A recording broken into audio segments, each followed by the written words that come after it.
Estoy pillado por una chica que he conocido hoy, se llama Paula. Estaba en el Wellington tomándose una Coca-Cola. La jamba va y me dice que si soy de fin asturiano. Yo le digo a la jamba, claro, ven para acá. Y me dice, oye, que tengo novio. Y yo le digo, dame tu número, que porfa. Y al final me lo dio a placer. El elfo ya tenía todo su nivel. No podía ser tan cruel. Que tuviera novio es una putada, pero creo que si me lo ocurro, camarada, caerá en mi cama con la grada de oxígeno por encima nuestro, todo hipnotizada, chiflada, en el espejo de arriba viéndonos hacer el amor. Ella y yo, cuerpos enfrentados en una batalla del amor, de su cuerpo y el mío enfrente, desnudos al amanecer. Nos encontrará a la mañana del día siguiente.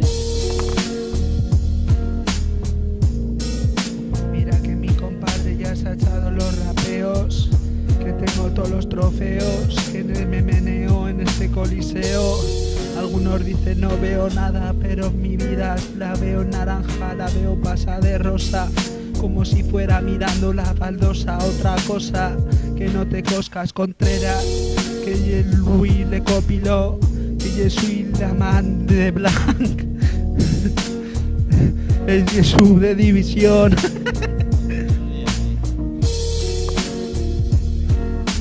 Puede cortar, hermano, que lo clavamos en un momento extravagante, que yo tengo pieles de elefante, páseme un abrigo, aunque haga frío como en Vigo, amigo, te lo digo, soy el escorbuto, hijo de puta, soy como el perro Pluto, a su gesta porque le den por culo, que a mí no me molan, que yo siempre controla, saca de su bolsillo una pistola.